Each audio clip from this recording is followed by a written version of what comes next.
Thanks for joining this TAM session. And please allow me to welcome our experts who will be with us for 2 days. Dr. Ryan Kennis, he's a recognized expert in digital transformation, higher education.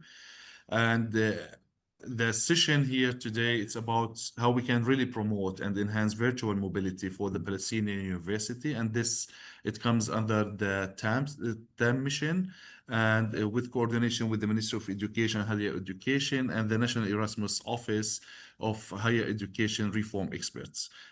Allow me as well to welcome Dr. Muammar Shtewi, who will be representing, in the opening, the Ministry of Education and Higher Education for his speech, short speech, and it will be in Arabic for our colleagues at the Palestinian universities. Dr. Muammar. شكرا. ثانك يو دكتور امير. جود مورنينج، صباح الخير جميعا. تحياتي لكم دكتور امير خليل المحترم، رئيس مكتب إراسموس في فلسطين، الزملاء والزميلات الاعزاء جميعا في كافه مؤسسات التعليم العالي. احنا اليوم نلتقي ضمن فعاليه او ويبينار تحت عنوان اللي هو تعزيز جاهزيه الجامعات في موضوع التنقل الافتراضي. بصراحة يمكن هو أحد الأنشطة الرئيسية للوزارة مع مكتب إراسموس ضمن أنشطة الريفورمز اللي هم مجموعة أو خبراء إصلاح التعليم العالي في فلسطين. اسمحوا لي كمان أن أرحب بالسيد يان كينيس. We welcome the experts يان كينيس who is joining us from Belgium. بصراحة يمكن هذا النشاط من ضمن الأنشطة اللي هي تحاكي الواقع الحالي و احتياجات المستقبل. احنا اليوم عندنا بعد ساعة تقريبا في عرض او لنتائج المسح الشمولي اللي تم لقطاع التعليم العالي في غزة.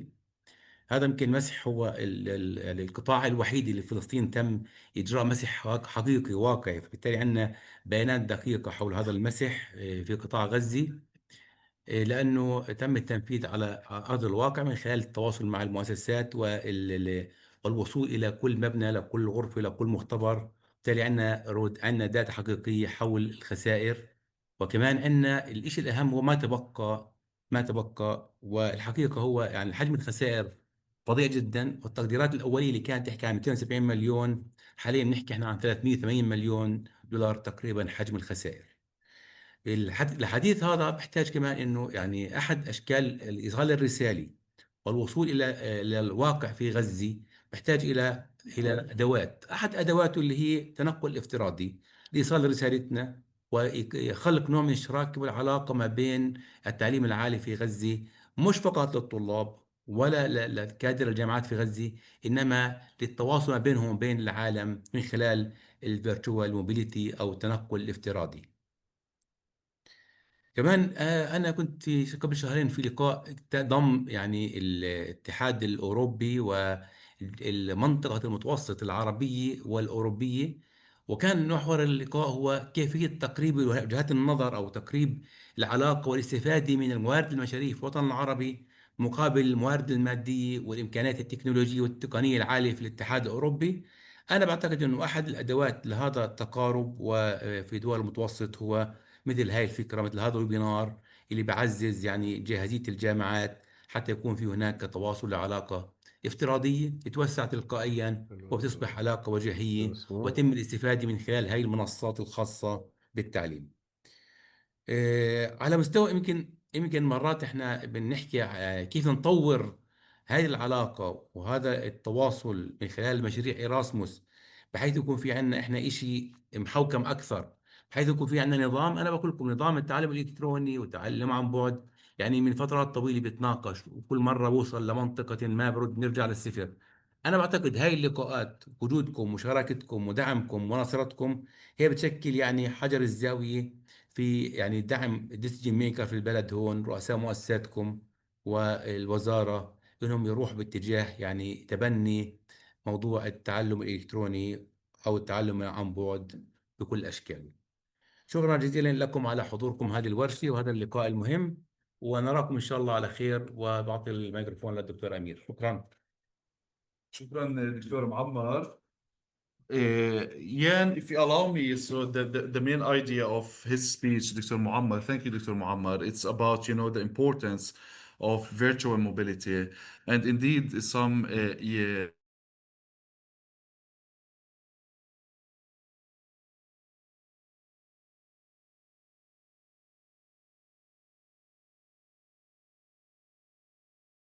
be launching the result of the study they have done it at the Gaza University in terms of the higher education.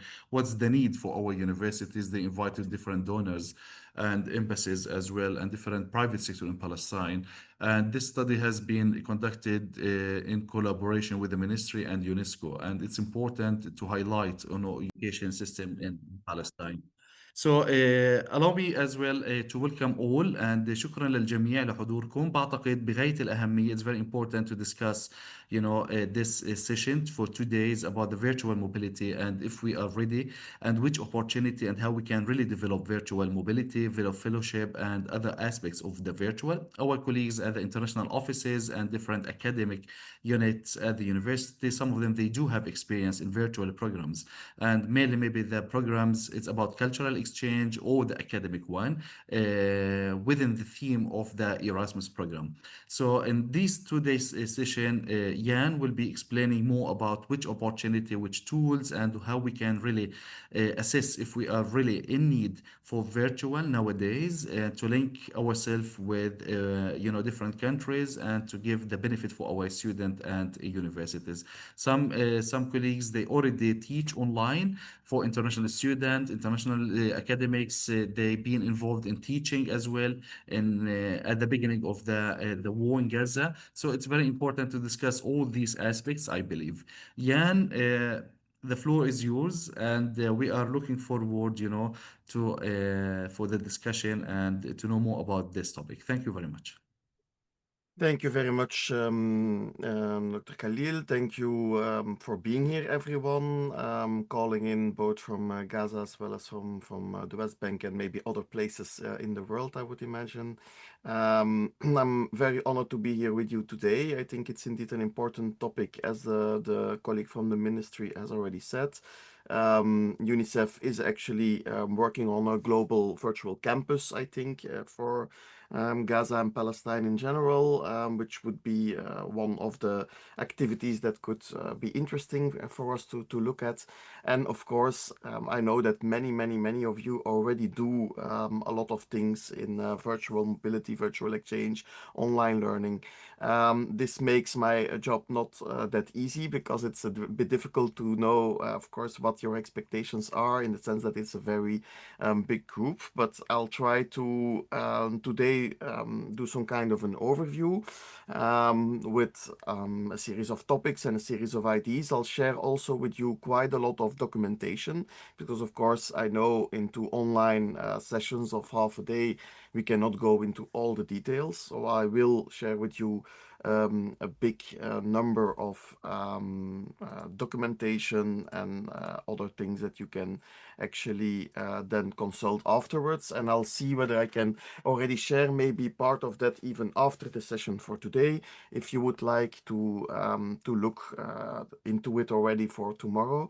And what I'll also try to do during the day today is to understand a bit better your needs and your expectations, so we can adapt a bit maybe the program tomorrow based on what you would expect.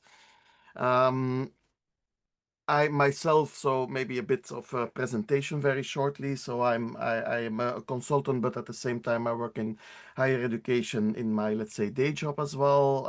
Work on developing projects. I've been working as a technology enhanced learning coordinator in a Belgian institute for several years. I'll come back to that in the examples, of course. And I've been working in digitalization for higher education for almost 20 years, I think, with a very broad range going from learning, teaching, training. I've trained myself online, of course, to digital transformation and change management. But it's not about me today. It's really about you and your expectations and about how we can go about in this field together. How does the program look like? Well, the program looks like this. So we will have 4 sessions together, 4 content sessions, let's say. The first one, starting now, will focus on the definitions of virtual mobility and virtual exchange, and on a few opportunities, pitfalls, best practices. That is our first session that we will start in a few minutes. Second session for today will be about stakeholders and target groups, and how to actually co-design approaches on virtual exchange and mobility within higher education institutions. Then tomorrow we will have 2 more sessions. One final one on stakeholder engagements outside of higher education institutions and on quality assurance and accreditation processes, and a final one tomorrow on strategic road mapping and how we can actually build this as a strategy into a higher education institution. In the end, and that will be for tomorrow last session, we will have a recommendation session where we will build on the 4 groups that we've already done to try to get some recommendations together for this session towards both the ministry as well as the whole higher education system in Palestine. And there, of course, the recommendations will mainly come from you. We'll give you a few ideas, but the idea of the whole workshop, I would say, is that I give some pointers, some ideas. I listen to your needs, and we will have mainly for every one of these 5 sessions in total, 4 content sessions plus the recommendation one, we will always have group works. And in these groups, it's there that we hope that the magic happens. We listen to your contributions, and I will capture all this data for the final report. Today I got a list of all the people who could be there with us today potentially. It's a list of more than 70 people, which is very, very nice, I think. And I put your roles to a word cloud function, and this is a bit what the word cloud gave me. So a lot of faculty, academic coordinators, professors, lecturers, but also international relations, of course, people in administration, etc. So it is, like I was saying in my introduction, a very broad scope. And this broad scope, we will have to deal with it along the way, meaning that there are very different, there will be very different expectations for the next couple of days, for today and tomorrow. So we'll see how we deal with those along the way. I will give you the goals of every session at the beginning of every session as well, so it's clear for everyone what we'll do. This session, a little bit later on in the brainstorming, will be about familiarizing yourself with the structure of the webinar, and with also the tool we use. We will use a Miro board, which many of you will probably already know. And then I think it's important that we get to a common understanding of terminology. What does virtual exchange and virtual mobility actually mean? Because there are a lot of different ways of viewing this, and I think it's important that we discuss this a bit. And I will give you some ideas on best practices and some literature today already. Brainstorm on opportunities and pitfalls will be then in the end the final 30 minutes of the first session. So, terminology. Virtual exchange and virtual mobility means really a lot of things. There is a huge range of terms there. And the problem is that it's not only a huge range of terms, but also it's used in different ways by different authors and different practitioners. Virtual exchange is not understood as the same thing by everyone, and this is really something I think we should discuss a bit. So what I would suggest is that you put in the chat what virtual exchange or virtual mobility you choose, whichever of the two you take, or you maybe take both. What does it mean for you? Just put it in the chat. I have a short video that also explains virtual exchange and how you could organize it. So during the video, I suggest everyone puts in the chat, what does it mean for you? And if you haven't put your name, your organization, and your role in the chat yet, you can also put that together with your answer. Okay, I'll launch the video, and then in the meantime, I will read through the chats. So please go ahead and put that in the chats.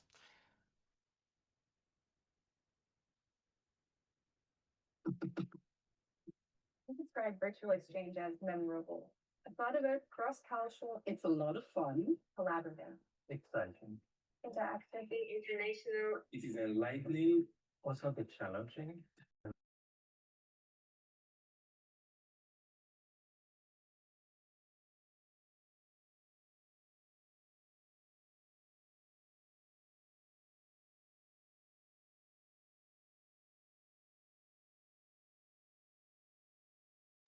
There is no sound. There is no sound, Jan. 1 second. Let's see. In fact, at the beginning, there was sound, and There after was that, sound at the the beginning. sound was discontinued. Okay. I describe virtual exchange as memorable. I thought of it cross-cultural. It's a lot of fun. Collaborative. Exciting. Interactive. International. It is enlightening, also a bit challenging, and first of all, motivating. Virtual exchange is a digital education format that facilitates intercultural and often interdisciplinary collaboration between participants from different geographical and cultural backgrounds. But I think virtual exchange is a powerful tool to deep dive into meaningful learning experiences. The virtual exchange that I facilitated was with the University of Bordeaux, and it was called the Enlive Project. There, students from different universities within the Enlight network were able to work together on a social media project on a social issue that really affects everyone globally. In one of my virtual exchange experiences, I worked together with a student from Spain, and we collaborated on a social media campaign dealing with climate-friendly diets.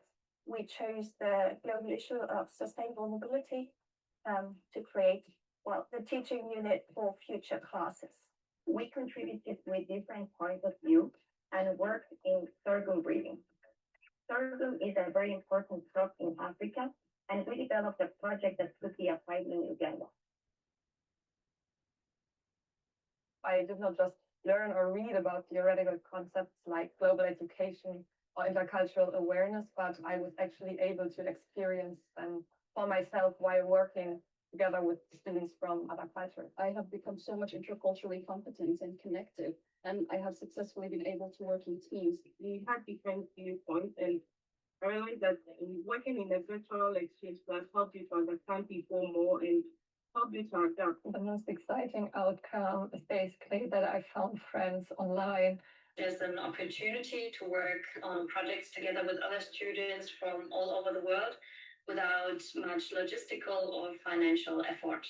So it prepared me to be able to work together with people from different spheres of the world. So that alone was a very good outcome for me because it helped me with personal development. I like to expose our students to different cultures and geographical regions. Virtual exchange allows teachers to broaden their network, to get in contact with other colleagues, to collaborate with them. When reading the respective portfolios of my students, I find that introvert students state that they were much more outgoing. It also offered me an opportunity to grow.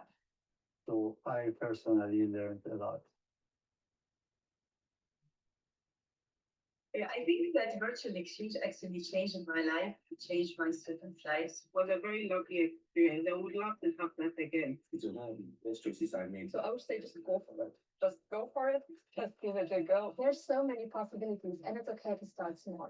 And I believe that makes me a better facilitator overall.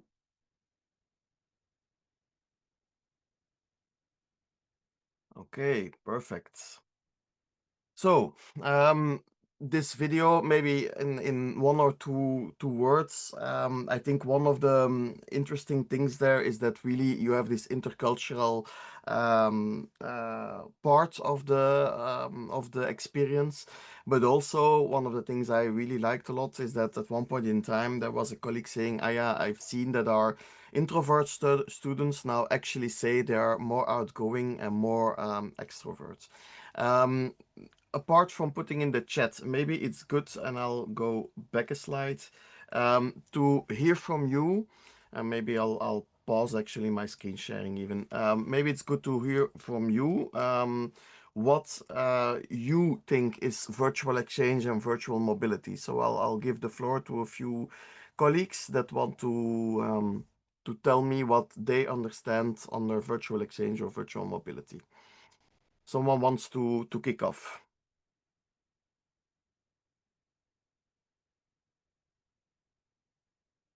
Maybe some of our colleagues, they do have the experience in different program and virtual experience. If they could, like, mention something. Bayan, yes, Good please. morning. Yeah, Good good morning, Dr. Amir and Jan. I'm Bayan from Al-Quds Open University. So we have a virtual mobility project that we implement now.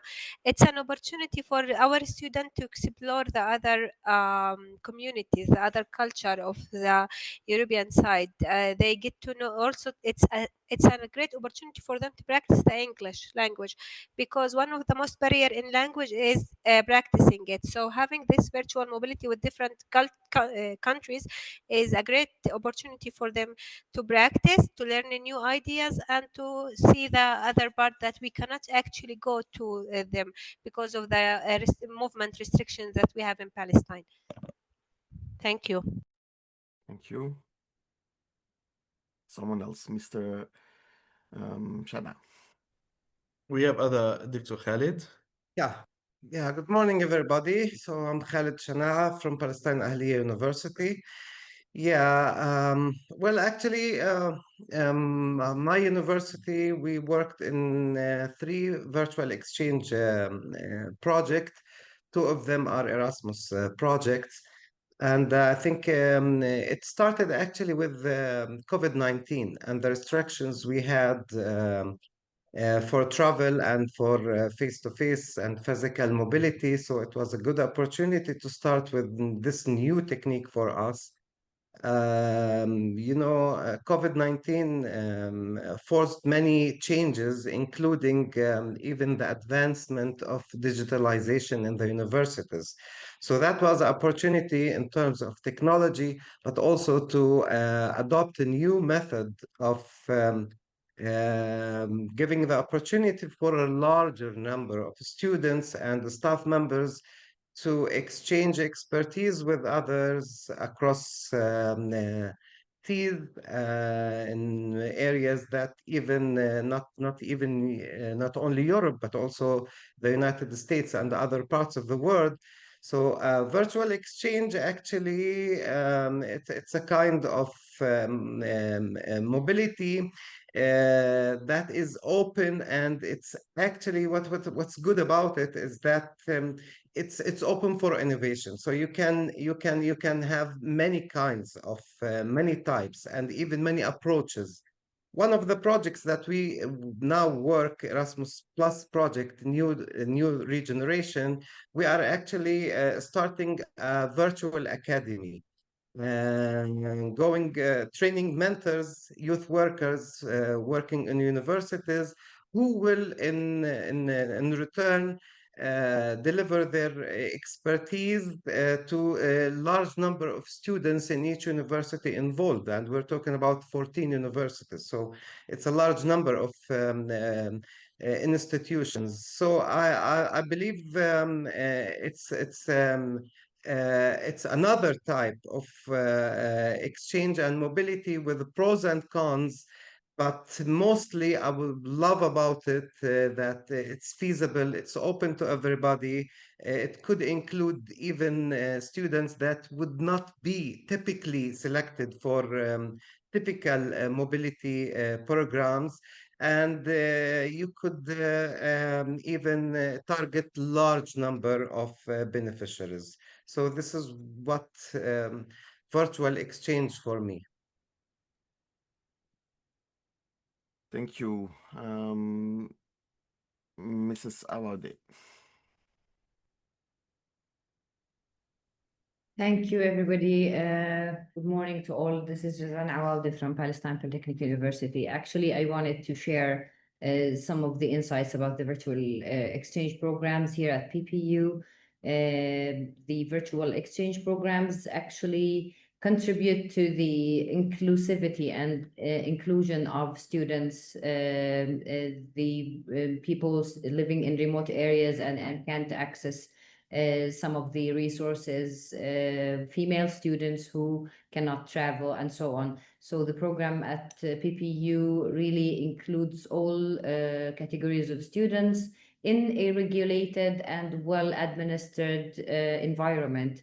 This is the difference between the self-learning environments and where students can seek their education on their own and the virtual exchange program. The program opens the opportunities for them, but it also regulates what kind of opportunities and where to find them through, accredited partners and so on. So this is my highlight of this program. It's the accreditation and the ability to trust the ability itself. Thank you. Thank you.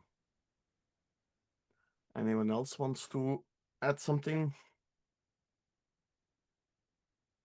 If not for the moment, then we will continue.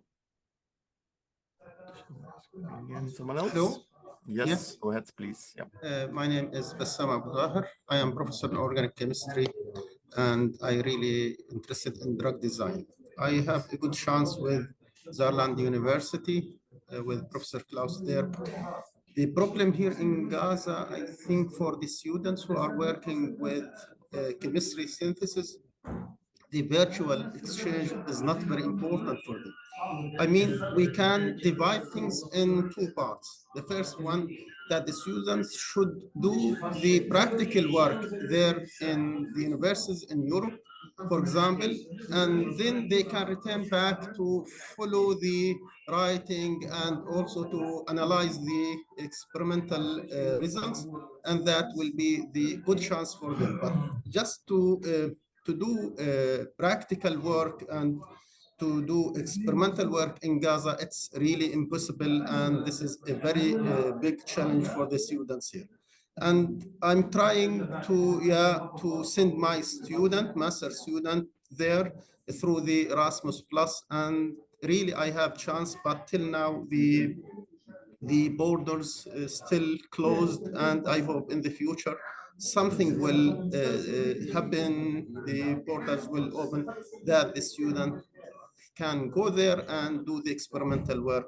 Hopefully exchange will done in the future and the situation becomes better here in Gaza. Thank you very much.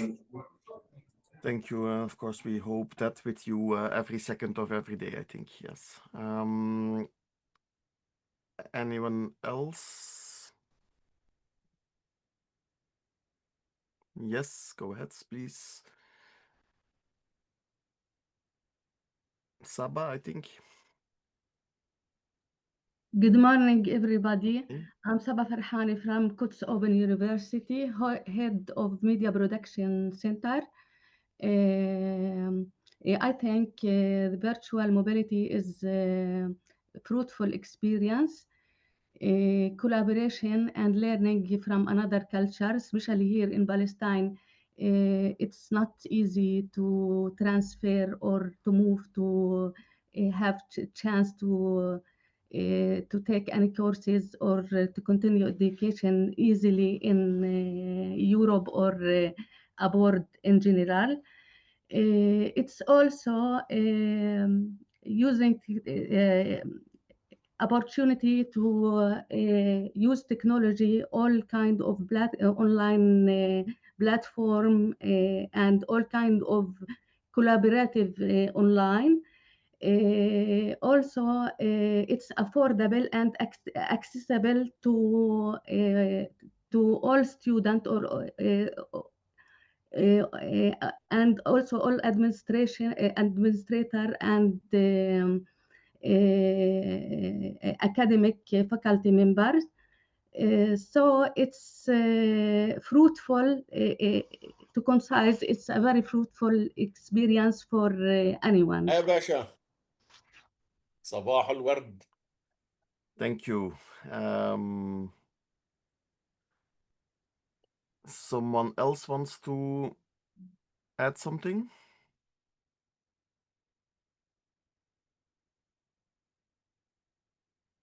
If not, then maybe I'll continue a bit, and then we will have more opportunity, of course, to exchange. So let's continue a bit with the definitions. This is the how shall I say it? This is the dry part of my presentation, but I think it's quite important to have some definitions among us.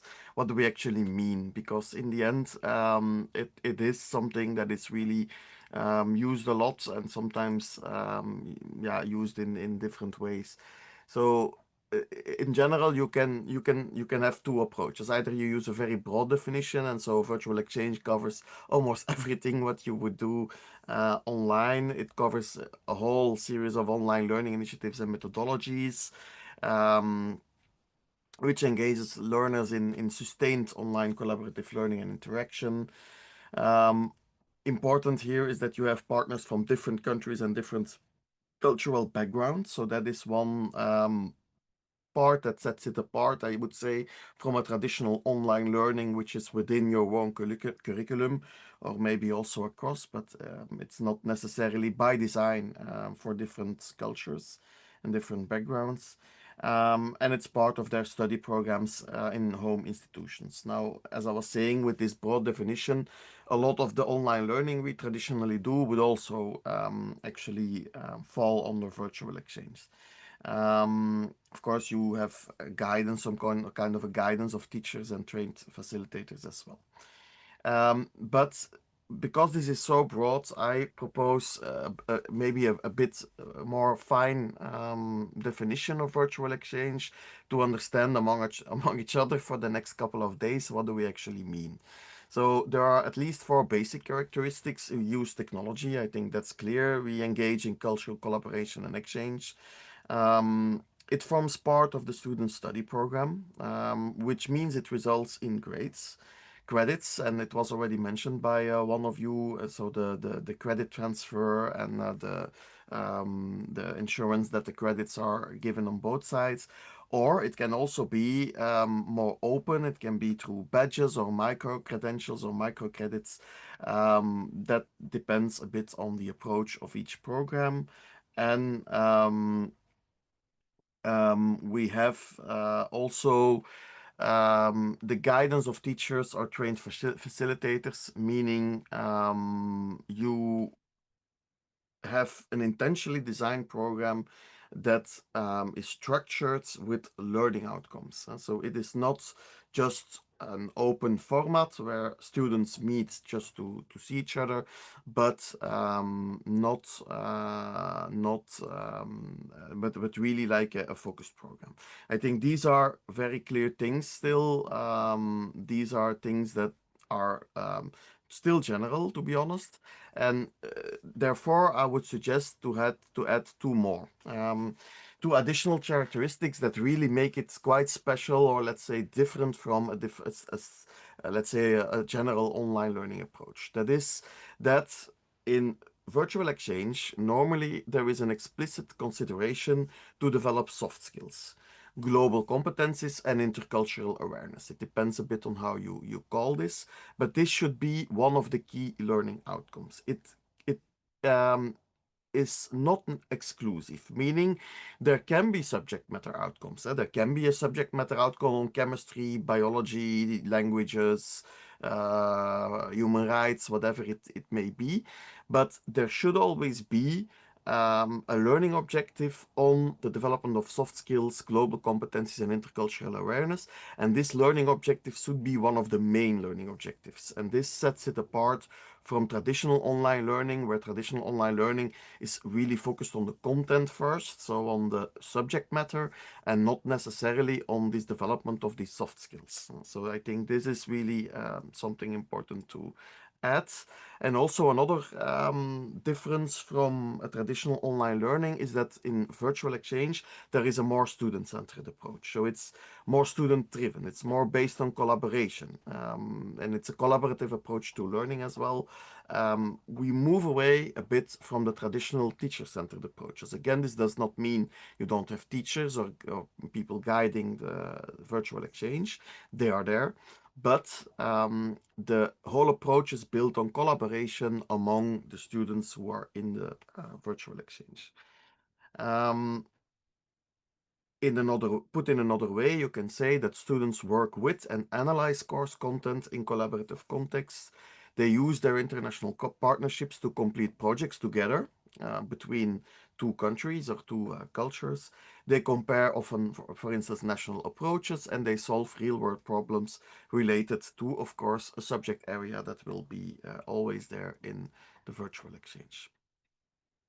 If you take these 6 characteristics of virtual exchange together, you have a quite clear definition of what we would call, for the sake of this session, for the sake of these 2 days, virtual exchange. Again, many definitions, but this makes it quite clear. Virtual mobility. There is also the same problem. You have very broad definitions, meaning it's a mobility while using digital technologies, cross-border, interinstitutional, etc., but still very broad. Therefore, we propose that it's a narrower definition. Again, for the course of the first 2 days, or the coming 2 days. We would say, okay, it's educational practices that allow students from one higher education institution to follow courses organized at a different higher education institution, usually, but not always, based in another country without having to leave their home place. Meaning that a student from a Belgian university, for instance, could actually follow a course at a Palestinian university without leaving Belgium. This also means that this course is organized fully by the Palestinian university. And so it would be a course that would be recognized by the Belgian university while following the course in Palestine, for instance. So this is a different modality. In virtual exchange, we would say, okay, this is a common program co-developed by 2 higher education institutions. In virtual mobility, this is not the case. This is a student following an online course offered by another higher education institution, which is then recognized by his or her home institution through credit transfer. Okay, so these are the distinctions I will make again for the course of this program, just to know what the difference is. There are different definitions possible, but this makes it quite clear what we talk about. Either it's virtual mobility, meaning a student follows a course at another university or higher education institution and gets recognized for it in his or her own institution, or you have virtual exchange, the model where you together build a program and implement it, recognized on both sides by by credits or by microcredits or by badges, digital badges. So these, I will of course send you the presentations after the sessions, so don't worry. I have a lot of tables on the presentations. These tables are just there mainly for information's sake for you afterwards, and not important now, but I wanted to give you as much information as possible. So this is a comparison between the two in my definitions, let's say, or in the definitions I propose to use for the next days. But then you also have blended mobility, or which is called in Erasmus Plus now blended intensive programs.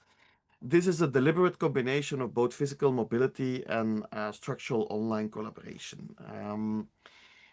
In that case, you combine the online activities that students do and the collaboration they have with the teachers from the different countries with the opportunity to actually travel to one of the partner countries in this intensive program and work together at the same location on a specific case.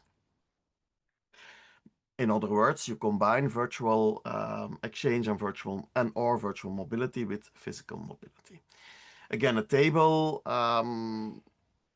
virtual mobility, we've already defined it. So following a course in another institution, there are a whole series of common activities. Virtual exchange is more broad. This means developing a program together. One of the other very much used terms to cover virtual exchange is collaborative online international learning, COIL. You'll probably already have heard of this term as well because it's very common. So COIL is another word, let's say, to cover virtual exchanges. It's one of the approaches that you can use. It's not the only one, but it is one of the approaches that is quite common. And then blended mobility, where you have the combination of online work and also physical mobility. The title of this program for the next 2 days is about virtual mobility and virtual exchange, which is then therefore my main focus. But blended mobility, for me, we really should and can discuss about this. I know that in the context of what is currently happening, it is very difficult, and we heard our colleague from Gaza already indeed making the case for this blended mobility, where I think indeed it's important to always have this personal aspect. And it goes beyond, I think, doing the lab work, of course, which is important to be able to do lab work if it's about chemistry or a science project. Then, of course, you need access to some kind of infrastructure to do your practicals. But it goes beyond this. It's also about the human relationships, the human touch. And while I am an expert in online learning and I've done or developed quite some online learning courses, I personally believe in the blended mobility program. And I will give an example of how we've done it in one of the places I worked and where I've seen it really working. So I hear the call from you and from anyone else. I think blended mobility still is also an important factor. And I think after COVID-19 was also mentioned by one of the colleagues at the beginning, COVID-19 made us all move immediately to online. We didn't have any choice. But a lot of organizations then came back from it and put blended mobility in because, of course, of this human connection that remains important. So we will not focus that much on blended mobility, but I'm very happy to talk about it. And you will see that anyway, I will give some examples here and there. Back to virtual mobility and virtual exchange. Why do you do it? A lot of the reasons have already been mentioned by you in the beginning. Internationalization at home, and again, a lot of tables, but let's focus on the reasons. Internationalization at home is one of the reasons, of course. So meaning that you can, from the home, ensure that people get an international point of view. And I've given a Belgian example just for you to know how Belgian universities deal with it. And for instance, a Belgian university has said, okay, we want to have 15% of our total population should have followed a virtual exchange course as part of our internationalization at home policy at our institution. So that could be a way of dealing with it. Cost effective was also mentioned already. Scalable, doesn't cost that much, of course. If you can integrate it with a degree and get credit recognition, it's also an important reason why to do virtual mobility and exchange. Digital skills is another one. It's of course very important to train digital skills, and by doing these virtual exchanges, it's digital skills in practice. And I think, again, there I have quite a lot of experience in digital skills trainings and building skills trainings or digital skills trainings. I believe that they only work in practice. So doing this will immediately engage people in digital skills and communication skills training as well. Equity, diversity, and inclusion is another one, or different, because when when you look at physical exchange, of course, this costs quite a lot of money, and often sometimes you have students who cannot engage in this because of financial reasons, and this, of course, is less in virtual exchange. Sustainability, it's not yet been mentioned by you in the beginning, I think, but it is still an important topic in Europe, at least. Carbon reduction, less CO2 emissions when traveling. Building on strategic partnerships and consortia is also important. Employability and soft skills, we'll come to that in a few of the examples. Risk mitigation, we've talked about COVID-19, pandemics, and geopolitics, which is the case at the moment, sadly, in Palestine. Of course, also not to be forgotten, through virtual exchange, we can also innovate. We can do new things, we can try out new things, and we can also have some research output. I've not gone into the detail of all the examples that are there because there are many, but you can read about them later on, and we can, of course, discuss this later on. I have some other examples throughout the presentation, but I have to gain some time. So, virtual exchange and virtual mobility, a lot of the competences that are trained, like cultural knowledge, language skills, tolerance, they can still to some extent be trained in a traditional setting. But if you really want to train resilience, curiosity, productivity, and you want to develop that, you really need international experiences. And this is, I think, the point in this hidden competencies model. It's a very nice model that actually shows that you can train a lot of the competencies within your own institution, if you organize your own courses, of course.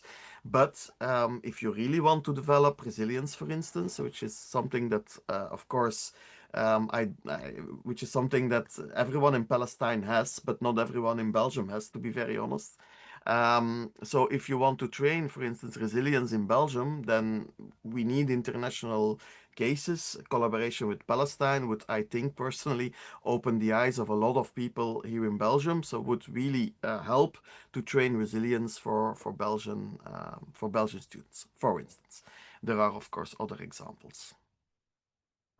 Then going into national visions in Europe or European visions. Well, you'll be a bit surprised that there are not that many national or EU, strictly speaking, visions on virtual exchange, in the sense that of course, there are some visions at European level, but there are often not really focused policy guidelines.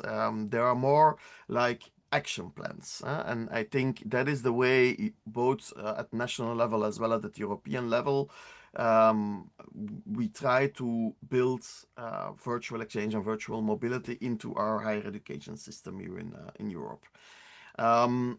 The first really important umbrella, of course, is the EU Digital Education Action Plan. This is a very wide plan. This goes way beyond only virtual exchange and virtual mobility, but it has a set of subsidies integrated into it. And these subsidies are, of course, really very much focused on the European Union. They are not open for other countries or third-party countries, as Europe calls it, or third countries. But this is a very important driver, of course, of building digitalization into higher education in Europe. So it's a European level plan with subsidies included. But then there is also, I wanted to take the example of the Netherlands, because this is a nice example in which there is actually a concrete action plan and a concrete subsidy program. It was called, because it actually stopped this year, or it's the final year this year to be correct. It was called VIS, which is an abbreviation for Online Internationalization in Dutch. And they set up two things. They set up at one hand they set up a subsidy program, and on the other hand they set up a website and a community of practice supported by a few people as well. So they have people that worked on this for 10-15 years. And they supported together this learning opportunity, let's say. And I'll give you, it's in Dutch, so don't worry about the text, but I wanted just to show you on the right-hand side the map of the Netherlands. What I like is that you see that this is a subsidy that has covered the whole of the Netherlands. These are the results of the final subsidy round from last year. You see they had 1.6 million euros in subsidies that they distributed throughout more than 100 universities. They had almost 200 requests and they have 110 subsidies. The subsidies are very low actually. It's only 15,000 euros per subsidy, per higher education institution. But still, I mean, doing this over 10, 15 years time, you really stimulate higher education virtual exchanges. So this can be a way, and this can be something we could discuss tomorrow when we talk about strategy and national strategy plans. This can be a way to stimulate virtual exchanges within a country. Maybe in Palestine, we can also discuss this as an opportunity, as a possibility.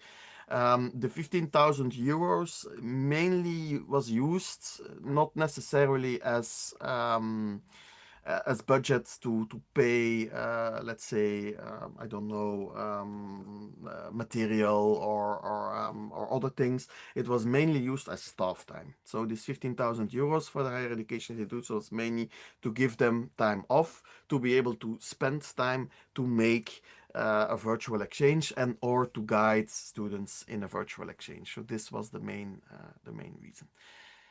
So I think this is a nice example of how in Europe we actually stimulate virtual exchange, not through maybe a national policy. There is no national policy in the Netherlands saying that the universities need to do this, but there is a stimulus plan, if you want, and an action plan. Then in Europe there is a bit more vision, I would say, that they try to do less policy per se, because Europe is not the place where policy is made for the national countries in terms of higher education. It is still at national level, the whole throughout Europe, and that's why in this manifesto, for instance, we still, and you will be surprised, I would imagine, we still need a manifesto for European higher education interoperability. You will ask me, but why? Because you have ECTS, which is our credit recognition system throughout all of Europe. Yes, we have ECTS. Yes, we have Bologna. But to get virtual exchanges recognized, it's still quite some work in between different higher education institutions. And there is still a need to increase actually this interoperability. So there has been a manifesto to build this interoperability also on the digital spaces. Work that is, I would say, ongoing at best, just started at worst, I would say. We are not yet there, also in Europe. But there are several initiatives also at European level. So the manifesto that I showed you is actually part of the Digital Education Hub. And this is an interesting initiative from Europe, also quite new, came about with the COVID crisis as well. Next Generation Europe, for those who know a bit about this program. This was a program with a lot of investment from Europe to get to get over the COVID crisis, the economic crisis then, not the health crisis in that case. So it's called Next Generation Europe, the plan, and within the framework of this plan there was a big push on digital education. And so Europe built a digital education hub in which a lot of people, the whole of throughout Europe, find themselves together in working groups. It's a community of practice that is freely accessible if you are European. So it is very much focused on Europe practice or community of practice, but it is a very nice community of practice with a lot of thinking going into it, and so they often come out with some guidelines, ideas at European level, how we could do things better, etc. And you'll find a few of the things that they produce also openly. So the way it works is that the community of practice internally discusses maybe on a specific topic, for instance, the interoperability of digital tools or digital programs, and then actually come out after a year of thinking with some kind of a policy paper or something that they then open up publicly and publish publicly on the website. So you'll find on these links, you'll find a few interesting documents, but the community of practice itself, it's closed and only accessible if you're from Europe. Then something new as well in Europe are these European University Alliances. These are big programs that Erasmus is actually funding in Europe for European universities to become better connected. And a lot of these alliances, we will come back to that in the second session, a lot of these alliances, if not all, I would say, do virtual exchanges and virtual mobility. And then, some of you already mentioned it, have already gotten funding from it. There is the Erasmus Plus Virtual Exchanges call. And I just want to highlight this a few seconds. The call will probably open up in December. So what you see below is the call from last year, because this is the opening date was 5 December last year. So I would imagine for it to be again early December this year. But what you see on top is the exact date for this year already, because it has been published already. That's the date for the submission. And actually the Erasmus Plus guide book, the guidelines have been published, I think, if I remember well, last week on Thursday. So they are available on the website already, and I can share them with you as well. This is a call with a deadline in March, and would be a very nice outcome, I would say, of this workshop if a few of you would submit projects here within the framework of this call. This call is centralized, meaning it is immediately organized by EACA. So the submission of the proposals are centralized and don't go to the national offices. Then a few examples. I'm not going to go into detail of all of them. This is not possible. You've already listed a few at the start of this talk. Here again a list. It's clear that there is already a lot of virtual exchange in Palestine. I've put a few of the projects that are ongoing currently on this slide, and I will give you a list with all the virtual exchange programs that have been actually approved by Erasmus Plus for the last few years, and they include also, I think, 7, if I remember well, Palestinian consortia where Palestinian universities and higher education institutions are part. And these 5 are still ongoing, but there are more. And of course, apart from funding from Erasmus Plus, as someone has said as well, there is also funding outside, of course, in the US, maybe in China, etc. And so many of the institutions in Palestine also have their own virtual exchange programs funded through other means. Having to go to speed up a bit because we have to go into the breakout groups in a few minutes. I want to give you a few success factors of virtual exchange. Clear pedagogical design and learning outcomes are very important. So think about your structured activities, align your assessments. Think about which intercultural competency framework you're going to follow. There are models that exist for it, and I can share them with you.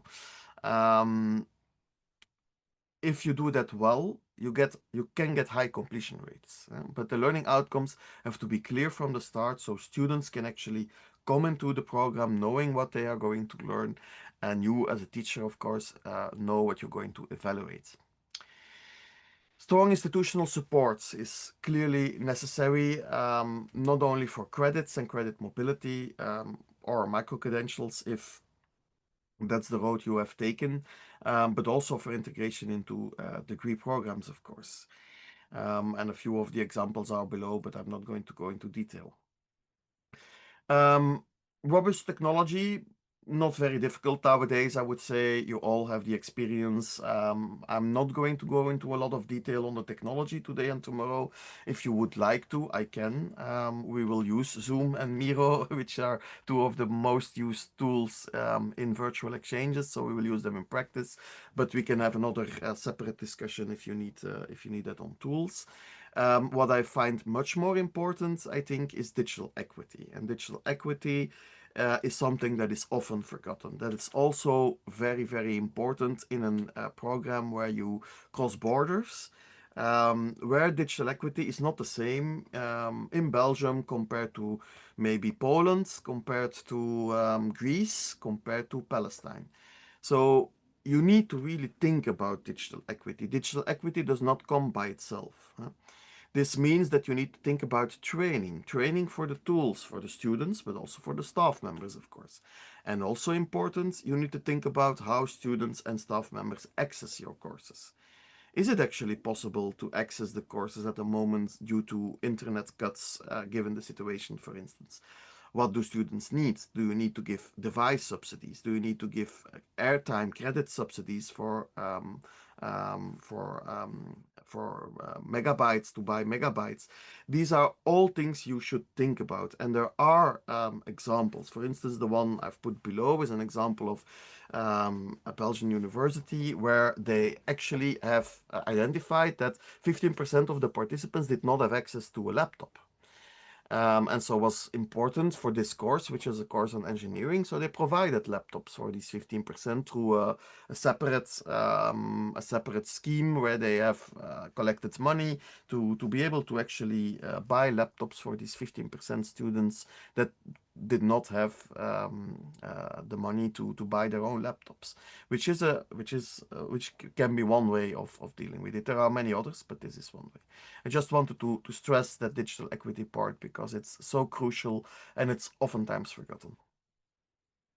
What is normally never forgotten, I would say, is the facilitator training.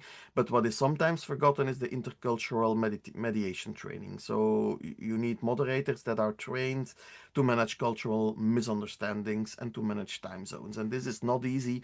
And as a teacher, if you're a teacher by profession, you're not always trained in intercultural mediation. You will have some mediation skills as teachers have, that you all have it, but you will not have intercultural skills necessarily to deal with these misunderstandings. As you see, if you have a training, you can really reduce the conflict incidents in trainings. Then, of course, sustainable partnerships and funding, yeah, that is a clear success factor that speaks by itself. Failure factors, lack of credit recognition, very straightforward as well. Credits are crucial and important. Time zone and scheduling conflicts, they're also quite straightforward. Synchronous sessions are sometimes an issue in distant regions. The digital divide and the access inequality, I already stressed it a lot on the positive side, so it's the same here on the negative side. Can really be a problem. For instance, indeed, in a context where you work with African universities, and if you forget funding for data bundles, can really lose you a lot of students. Poor intercultural preparation, not only of the teacher staff, but also of the students, and language barriers, of course, should be addressed. Otherwise, people can withdraw. For instance, when you talk about gender norms, which are very different, I would imagine, from Europe compared to other regions. So this might actually be an issue while doing an online course where women, for instance, behave differently in Europe compared to a partner country. So these are things we need to think about. Yeah, and then the final one is also clear. I mean, technology is a help, not a goal by itself, of course. Every technological tool, you need to think about why do you use it, and not just use it for the sake of it. A SWOT analysis, you can read through that later on, of strengths, weaknesses, opportunities, and threats for virtual exchange. I have 1 or 2 minutes left that I want to use for examples. One example or a type of examples, let's say, is what I already explained, is European University Alliances. These are existing alliances, and they almost always fund virtual exchange within their own network, within their own consortium. So it's often courses that are offered for their own students. They're online or blended, and they can add students that are studying in the universities that are within these European University Alliances. They can actually add these courses to their curriculum freely. And there are a few examples here in links. Sadly, most of these courses are not open to the general public, so they're oftentimes focused on the alliances themselves and on the partners that are in the alliances, so they're not openly available. Another way of dealing with it within the alliances is to make a separate project for virtual exchange and to obtain actually additional funding for it. This is another model, and this is what the Una Europa Alliance did. They built an Erasmus Plus project, and they got the budget for it, and based on that budget, they are now launching what they call a virtual bridge between European and African students for sustainable future. So they are launching this virtual exchange program. And what is interesting here is that I found on the website their actual project proposal. This is really interesting, I think. So I will share that with you in the documentation. You can have a look at how they actually built the program, which can inspire you, I hope, to submit your own virtual exchange projects in March. A virtual mobility example between France and Finland, example on intercultural and multilingual communication, which could be optional or compulsory. They balanced, important there was the balance between the groups. They've seen that it's important to have 5 students from the other university and 5 from the other. So not that you have 10 and then 2 or something. You have to have balanced groups, and clearly important to get to know participants on a personal level. Virtual exchange example from Belgium this time, a collaborative COIL, collaborative online intensive learning. This is together with Uganda, and it is a 3rd bachelor's year students in health and in social sciences, nursing, social work, etc. And they do a course together, an online lecture together on human rights, which is an optional course here in this case. But students did add it to their curriculum, and you see below a bit how they dealt with the program. And then another example that I personally organized and supervised was a blended program this time around, with courses in public health and tropical medicine at the Institute of Tropical Medicine here in Belgium. What we did is we had a model in 3 phases, where you had a pre-mobility phase, an online learning program. And what is actually really interesting in what we did is that we used the online program as a selection mechanism. So meaning we added, for instance, 60 students to the online program. They could be trained for 3 weeks, and then they had to perform some kind of a test or make some kind of an analysis. And then we selected out of these 60 students the 20 best students that then actually were awarded with a mobility scholarship, a physical mobility scholarship, to come to Antwerp for a 2-3 week fully immersive course, including lab work, etc., indeed with access to the lab here in Antwerp. And then these 20 students were finalized the courses. They went back to their home institutions, and there was still a post-mobility phase as well. So there was an online collaboration with a final thesis or a capstone project that was focused on the implementation. So what they learned here in Antwerp, they had to implement it in their home countries and then make some kind of a reflection on it 2, 3, 4, 5, 6 months later. And only after that reflection was evaluated in Belgium, only then actually they got their degrees. Okay, final slide before we go into the brainstorming. So I have a set of recommendations. it's interesting to look at hybrid credit models. So you can look at ECTS and credits, but maybe also look at digital badges and maybe combine both approaches. You can have a synchronous first design, but do not forget the live lessons. If you only have a synchronous, then you will have a lower completion rate. I've talked already about it. Digital equity. Ensure that you have a little bit of funding available for data and device support for the students who need it. And search office and tech support. We'll come to that in the second part in an hour or so. Use of AI tools, use real-time translation, use sentiment analysis, etc. Do the pre-exchange cultural onboarding as well. Think about political sensitivities. You need a moderation protocol, but you also need safe spaces. Everyone should be able to say what her or his opinion is in these online courses without any difficulty. And also, I would say brave spaces, meaning that you need some adaptability in case of emerging issues during your course as a teacher, as a moderator. Be sure that things will happen in a course like this. So be adaptable. Do not be too strict with deadlines if it's about making works, etc. Okay. We will do the first tryout breakout now, and then you will get the opportunity to talk amongst yourself, discuss, etc.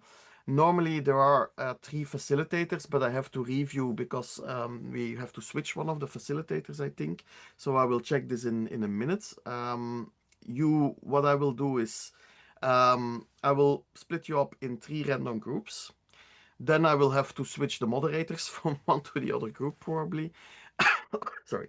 And then once that the moderators are there, I will also come in and give you a link to a Miro board. And in this link, you will be able to start discussing. And what I would ask from you is that the first few minutes of the time you are in these separate breakout rooms, please write your IDs first. So everyone individually writes her or his IDs through the Miro board. You'll see how it works, and I will come in the groups as well before you go into the discussion. Then I will be flying in and out of the groups from time to time. And Amir will have to leave now for a bit, so he will come in later on. And I will give additional support to the facilitators. Okay. The 2 questions for this first brainstorming are quite easy.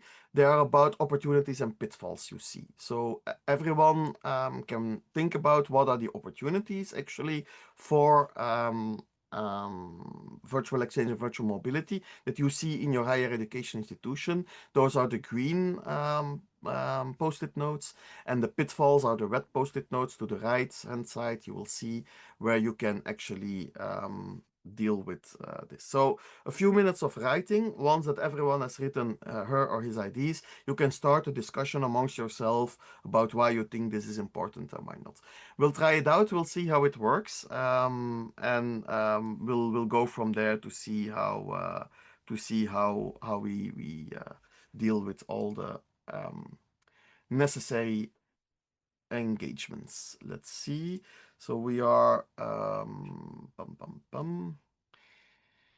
we will have around 10 participants more or less per group, so 3 breakout rooms. I will do it at random. So for the moderators that are among us, give me a little bit of minutes to work out how this will work. And Abdel, nice to see you again as well. Abdel Karim. Thank you, yeah. Thank you, Jan. Thank Good to you. see It's you. really nice to see you, and it's really good to see it that finally it's happening. Absolutely. It's a Virtual pleasure to exchange. see you I again. believe it's a very powerful tool, and it's very important for providing a venue for exchange for our students on campuses. So thank Absolutely. you, Jan, for making it. No worries, thank you. Okay, good. So we will move to the 3 breakout rooms, and then from there we see how we manage things. So I will pop in and help you along the way. There we go. Let's check. Quickly checking the moderators. Pum, pum, pum. Second. Okay, 1, 2. Group 1 and 2 have their moderators. Group 1, Razan, you will be moderating. Group 2, it will be Hiba. And then I'm looking the third group. Should be this is Bayan. Checking if you're here. Yeah, you're here, I see. Okay, I'm going to move you to room 3. So first group will be Ms. Razan. Second group will be Mrs. Hiba as a facilitator. And third group will be Mrs. Bayan. Okay, we will now go into the groups and I will pop in to give you the links in a minute. There we go. Second part, and thank you already for the questions. We'll deal with those mainly tomorrow. Let me share my screen again. So second session, welcome back. Same principles that we will apply for every of the sessions. So a very short introduction by me. I will make my introductions a bit shorter tomorrow. I see that I think we better have some time to discuss as well. But let's for today see, we will talk a little bit about stakeholders, both within the higher education institutions as well as outside. A little bit about concrete design of virtual exchange and mobility. And then we'll do a brainstorm on how to build your dream team to make this happen within your institutions. Stakeholders inside the higher education institutions, I think, and in this part of the talk, you will see there are a lot of screenshots of reports. I will share all of them with you normally still this afternoon. So this afternoon I'll make it live.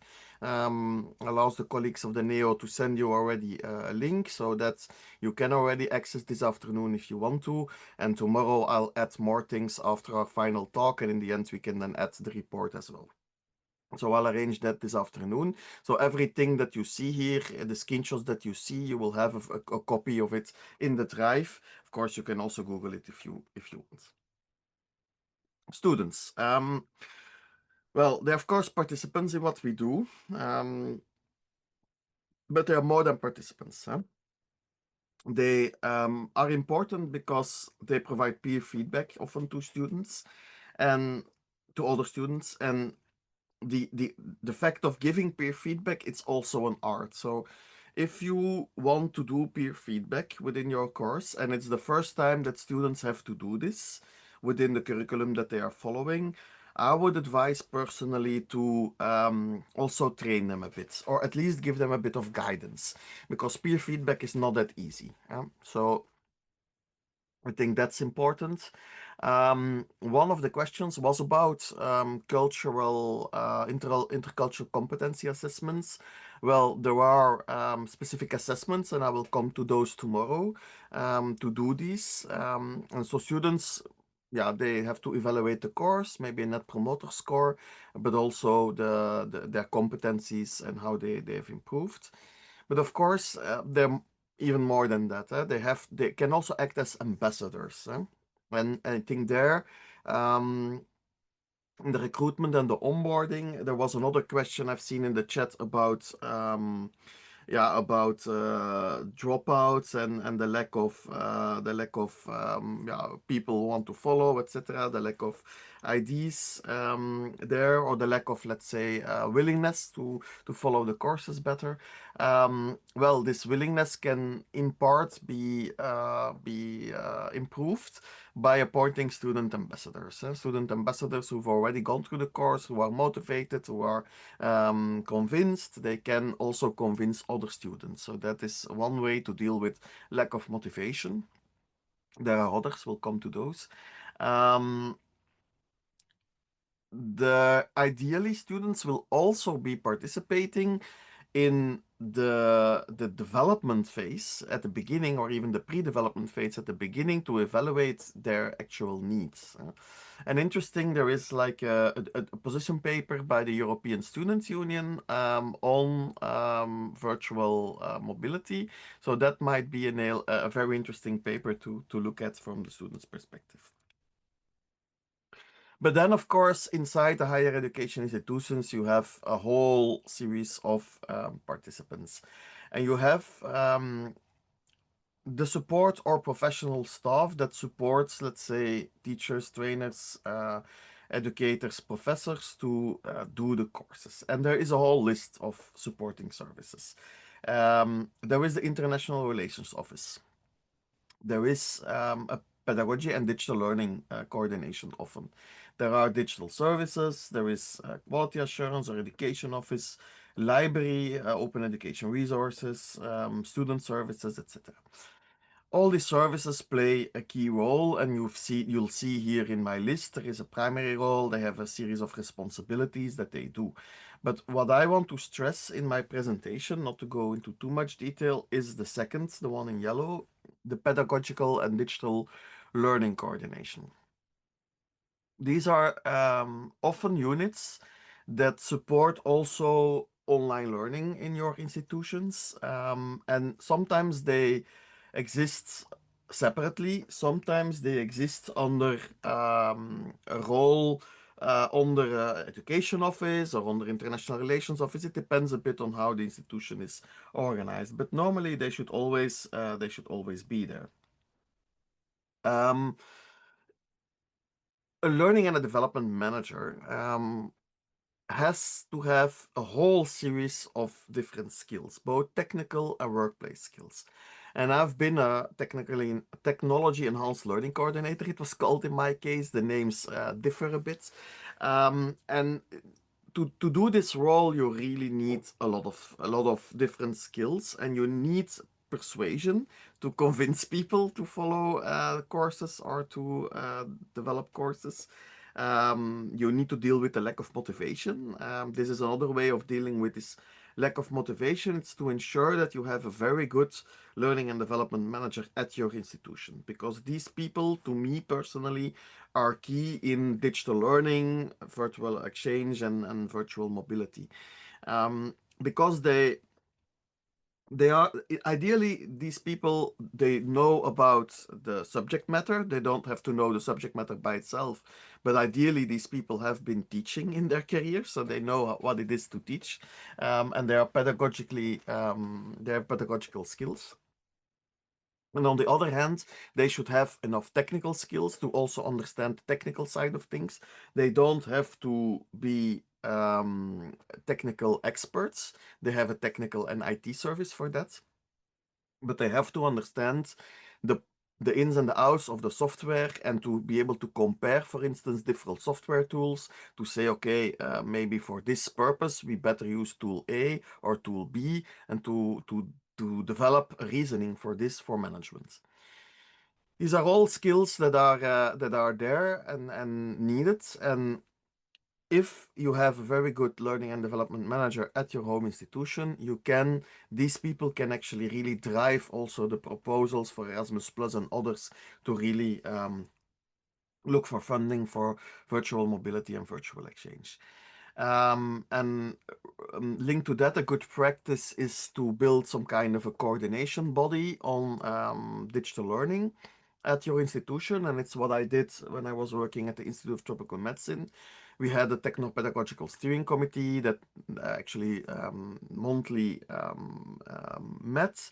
We discussed always updates. We made decisions about certain tools. We replied to needs from teachers and management, of course, and we assessed requests when there were any on co-design of digital learning or virtual mobility or virtual exchange. As a steering committee, there was the digital learning manager, of course, which was myself in this case. There were digital learning managers from other departments. I was working in one department. There were from other departments. We worked very closely together with the IT service and together with someone from the pedagogical service. And together we formed like a team to deal with most of the questions. And this was a very interesting way of steering virtual mobility and exchange in the institute, and also helps for motivation, because then teachers knew we were there, teachers knew we were present and all would always be there also to support them, which is different from a case where this would not be there. Then, of course, you have the course implementers. It's mainly the teaching staff, but apart from the teaching staff, you have other faculty often involved, people who own the curriculum at the faculty level, but also, and important, some moderators and intercultural experts that help the teachers with facilitation. It's best to do online teaching and training always in a team, because alone it's sometimes difficult, and especially when you run virtual exchanges where conflict or bias can be part of the discussion. So you better have trained facilitators there to mediate and moderate. Senior management, of course, your rectorate, they do the governance and the policy. They can maybe develop and approve, for instance, an internationalization at home strategy or a virtual mobility strategy, setting the KPIs, essentially saying, for instance, okay, 30% of our students by that year should have an internationalization at home experience. Allocate internal budgets, of course, as well, for training of staff. This is really important, not only budget, but also ensure that the staff has time to do so, to follow trainings. Support and showcase good results. That's also important, that they are there to showcase that their institution is really putting an effort in this topic. Report, of course, to Board of Governance. And eventually promote the institution through the rankings, but it is, to be honest, limited. You know that the rankings are mainly based on research output. There is a part on education as well, but that part on education is rather limited. So there is some positive feedback to doing virtual mobility, but it's limited in terms of rankings. Then outside the higher education institutions, there are outside your own higher education institution, then I mean, there are the other higher education institutions, the other universities with which you co-design, of course, the curriculum and deliver the modules. Important there, if you go for at least credit recognition for your course, if that is part of the course, then it should be recognized on both sides, of course, and that can be an issue, and it's something difficult to do, but something that has to be discussed from the start. Then some tips for the partner universities that you deal with. Build, where possible, projects on existing partnerships. So if you have alliances for higher education already in place, or if you have an MOU already in place, build maybe on that existing partnership to run your virtual exchange for the first time. That will help as well to smoothen out the processes. Build a relationship of trust, and then a bit contradictory to what we're all discussing, but it is true, sadly, not sadly, it's actually normal. To build this relationship of trust, maybe best if you plan a virtual exchange to actually meet physically among the staff members. So if you can plan a workshop together with the staff members to meet and to plan your virtual exchange, that would actually help in trust building. Of course, you have to ensure that added value is clear to all partners, meaning management, staff, and students, and explicitly detail also this added value. And then there is a broad range of other partners outside of the academic world. In one of the groups, we talked already about the possibility to have civil society there, NGOs, for instance, there. They can actually play a crucial role because they translate into society subject matters that we deal with, such as climate change, for instance. Some examples, there is a Dutch-based NGO, which is called Sharing Perspectives Foundation. They are actually specialized in virtual exchange facilitation.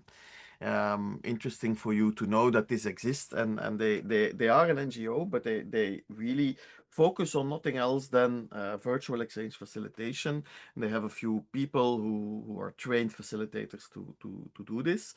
And in projects, yeah, they play different roles. So these are all types of roles that they can play within a project, and the impact it has. I'm not going to go into detail. Another example is UNICEF with a program at Université Libre de Bruxelles, a Brussels-based university, where they have a program on children's rights in the digital world. They've put some learning outcomes there at the standard DQF level. Then they reflect on personal roles in global equity.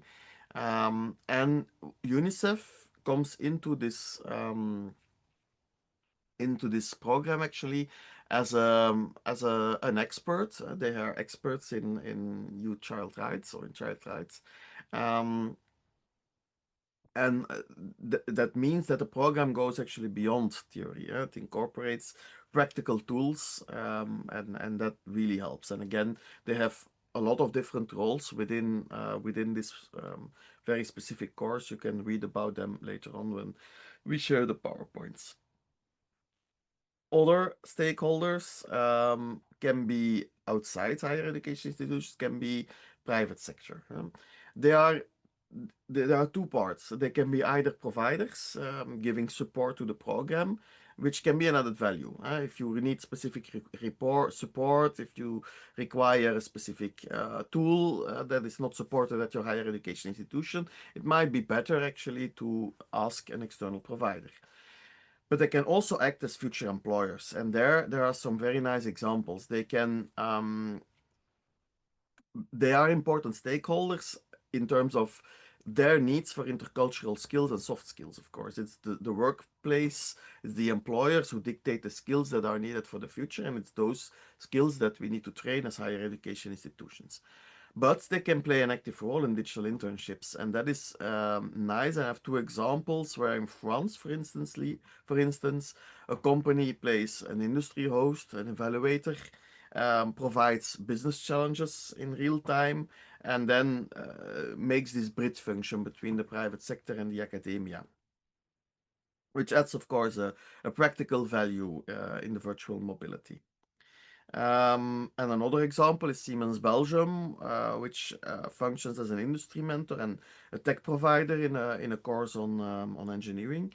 And they embed real-time, real-world, actually digital tools that Siemens uses into the virtual mobility program. And of course, also transforming this into a more practical part. So yeah, in more detail, what the company can or could do in a course. We'll skip this. The ministry, of course, also crucial.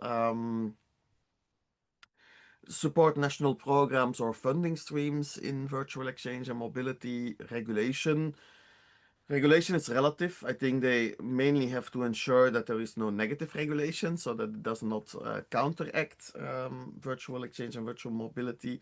But of course, if there are guidelines from the national ministry, it always helps. And of course, they have to guide somehow the quality assurance system and the agency to ensure that virtual exchange is also included and not by definition, for instance, excluded in a quality assessment or something, that there are these regulations in place. So you have here an engagement matrix, a few stakeholders you should meet often. Of course, your partner institutions, but also your tech providers if they are there with you. In a medium level, you can have employers, maybe quarterly, for instance. Also, alliances that you can broaden, and then of course ministries and accreditation. You have to engage with them, but not that often in the end. A few more slides before we go again into discussion. This is a model which goes beyond digital and then virtual mobility and then exchange, but it is a comprehensive internationalization model made by an American organization, ACE, and it does give you a nice overview on how to actually ensure internationalization is in a comprehensive way actually strengthened at the university. And this will help you. It's like a model that can guide you through the different questions that are, or let's say elements that you need for an internationalization strategy. I saw a hand and then I saw it disappear, but yeah, I can finish up and then I will give the floor for you to questions if that's okay. So a few handbooks that I will share with you this afternoon. There are a lot of handbooks made by these European University Alliances, because these European University Alliances, as I said in the beginning, often have virtual exchange and virtual mobility in their programs, and therefore they have often handbooks for their constituents on how to do this. These are most of the time focused on the alliances themselves, but often do give some good information as well on how to deal with maybe issues that arise. Then there is a very nice best practice book, the one on the right on top, a very, very good one on virtual mobility. A best practice book that is already a few years old, I would say. It's not very new, but it has a lot of very good best practices that are still valid. And then an example that also came in one of the breakout rooms, a question about engineering. Well, this is a handbook that is focused on engineering actually, and how to do virtual mobility in the engineering sphere. Then virtual exchange, a whole other list of handbooks as well. To the left, again, one from a European University Alliance. And to the right, a whole series of things.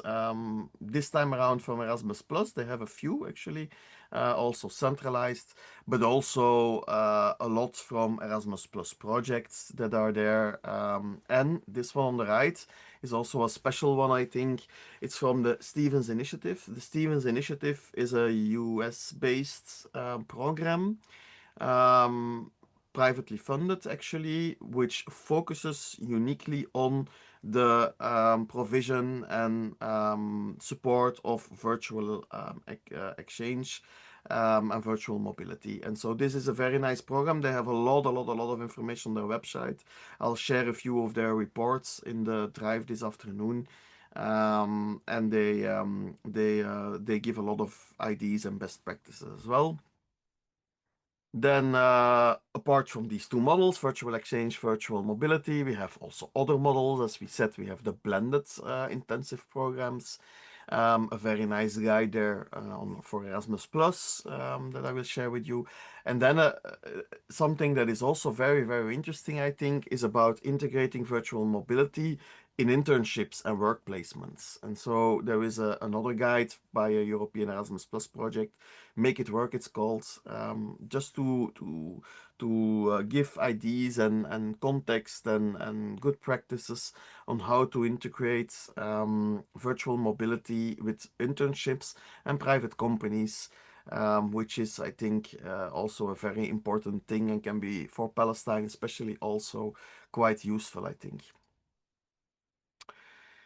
Then a few more slides, and then I'll give you the floor for a few questions, and then the break again for the groups. On design, how to design very practically a course. There is a method called ABC Learning Design. I don't know if any one of you have already used this method, but it's a very nice method. You can find online all kinds of workshop info and formats to build workshops on this. essentially to build the course modules, how to build the design of the courses, how to build the learning objectives, etc. This is a very nice workshop methodology to co-create together with your colleagues this for virtual exchange. It works perfectly. It ensures that there is a very nice line between the learning objectives and then the activities that you will do with the students and how to do it and how to deal with it, etc. It's a whole methodology behind this, and it works very well. I've used it in the past a lot of times already. Then I've built a template that I'll share with you this afternoon as well on how to a template for course design. Essentially, if you do a virtual exchange or virtual mobility, what do you need? What are the minimum things? So this is a template you can use just to get an overview of every virtual exchange for your own university. You can adapt it for freely. I will make this is one that is filled in already, and I will make an empty one as well. Voila, and then we are at the brainstorming. But before we go into the brainstorming, let me open the floor to questions about this part or the first part, and then we will break again for the groups. But we still have a few minutes for questions. So first, let me open the floor. Any questions about stakeholders you want to engage, about how to do internationalization, about the design of courses? I'll take 5 minutes for questions, and then we go into the groups. Any questions? Let's see.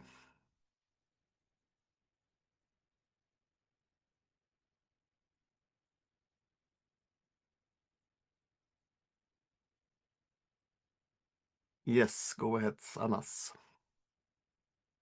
Yes, sorry, I didn't join from the beginning. Maybe you already answered my question.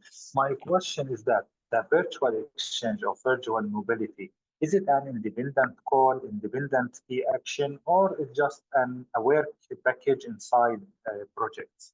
Yeah, that's a good question. I didn't yet answer fully that question, partly, but it's a good question. It's both. That's always the answer.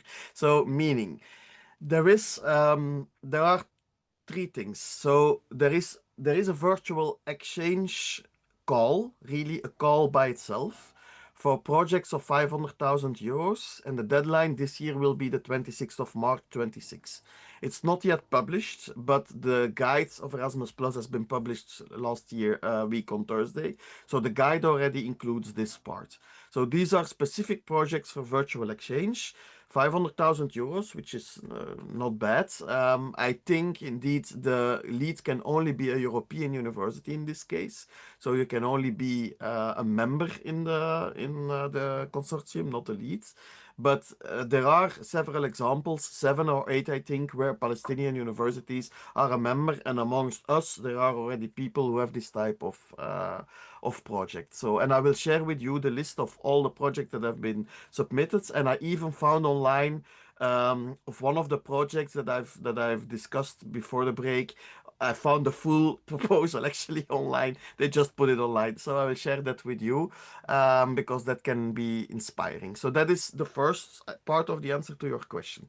The second part is that there is also a modality called blended intensive programs, and this is for blended programs, so including mobility. These are parts of the programs with national offices. So the first one is centrally organized. This one is part of the mobility program, the KA1 Action Mobility. And there you have to look with the national offices what are the rules of let's say application, etc. And then there is a third answer to your question, to be honest. And the third answer is Erasmus Plus in general puts a lot of emphasis on digitalization and virtual exchanges.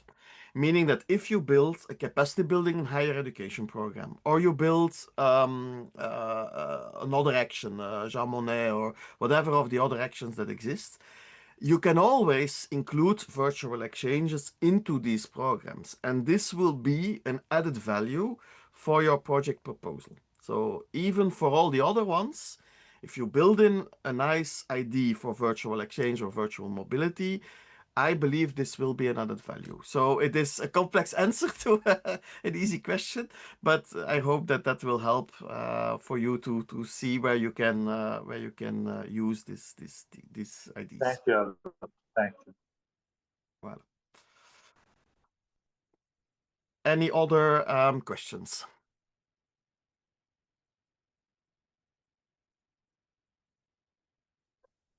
There's on a chat. There is on the chat, sorry. Digital equity is related to the right of all individuals to information technology and the capacity needed. Yes, I think. I don't know whether it's a question or yes, digital equity. I think it's about ensuring that everyone that follows the course has the same access to this course. And this is not easy, as you'll deal with in a virtual exchange. You'll deal with students from very different backgrounds. I will give you an example from Belgium, just because I like to give examples from Belgium to showcase that this digital equity is not an issue only when dealing with complex virtual exchanges. In Belgium, for instance, during the COVID crisis, there was some research being done about the home situation of people of students having to follow courses online, and there was a big difference between people from a first generation expat family. I don't call it immigrants, I call it expats, but let's say expat family, meaning, for instance, a family coming from Congo with parents that do not talk the local language that well, and that have often a home situation that is more complex, less easy, compared to a typical Belgian family that has grown up here, where they know the language very well and are in a situation where every child has its own bedroom, for instance. And then you could see that there was a huge difference in terms of, let's say, capacity to follow online courses between a student that has his own bedroom, like let's say a family of 4 children, and each child has its own bedroom, compared to a family of first generation expats, where maybe 4 children were in the same bedroom, different ages, children playing, and the oldest of the family had to follow online courses. But yeah, with a small child playing in your bedroom, very difficult to follow an online course. So this is one of the things. It's only one of the aspects of digital equity, but it's a very clear example. Digital equity is so important that I think, and it's the thing that mainly gets forgotten, to be honest, in virtual exchange and mobility. So yeah, it's about indeed the individuals that access both the technology, that have the skills, but also the context. Do they have internet, but also do they have a situation in which they are free and easy, they can follow the courses, and they're not bothered by maybe rest of the family or noises, etc. Voilà. Saba.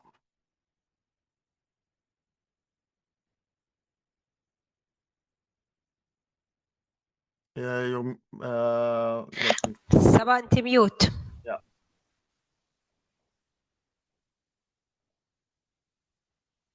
Yes, go ahead.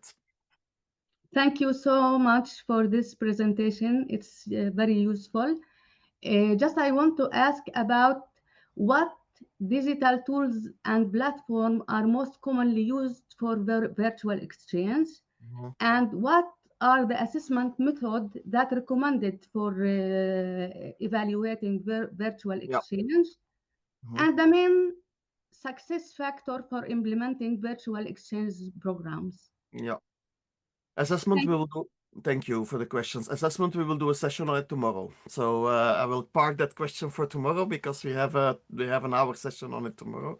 The most known tools, yeah, of course, to be honest, that depends really on the situation. mainly if it's an online course, it will often be Zoom, or it will be Zoom is paid. So sometimes you also have to find free alternatives to Zoom communications. If not Zoom, then there are other tools. Jitsi is, for instance, an open source tool. So it's synchronous all the time. It's synchronous or asynchronous. Yeah, Zooms would be synchronous then. Zoom is, of course, an online. Yeah, there is no other asynchronous design because it's more powerful, I think, because What of do the you mean? time zone. Asynchronous method for design Yeah. is more powerful because Yeah, of yeah. the time zone and Absolutely. I agree. You need both. So for asynchronous, there are a lot of options for asynchronous, more than for synchronous, by the way. At the basis, you at least need a learning management system. The learning management system can either be a Moodle or a Canva, or there are many others that are there. To be honest, I don't really mind which one it is. The only thing I do mind, and I will come to that in the best practices, or in the factors for the thing I do mind when I choose software, and when I evaluate software. The number one for me is always ease of use for students and staff members. That's always number one to choose a software. I mean, I have to admit that I'm not always, or I've not always been a big fan of Moodle, because Moodle is quite complex. There are many buttons on it, and I like to design with as less buttons as possible to make it as easy as possible to use. But apart from Moodle and Canva, which are the learning management systems, I would use certainly things like Miro. We're using it together now. I would certainly use these type of more Miro, Padlet, Mural, more, how shall I say it, more collaborative tools, actually, that really help students to collaborate. What I will do for tomorrow, I forgot to do it for today, but what I will do for tomorrow now, given this question, I will give you, which is called an app wheel, really nice. And in this app wheel, you will see some ideas of software, which software there is for which purpose, etc. I will give that to you tomorrow, and then that will help as well to look at the software. And then the other question about the best success factor, yeah. To me, the most important thing in the end for a virtual exchange or a virtual mobility is what's in it for the students. This is the biggest success factor.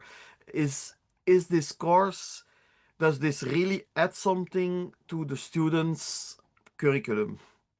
For me, this is the most important, because oftentimes you design a course from your own perspective as a teacher, saying, okay, let's do something. It should be nice.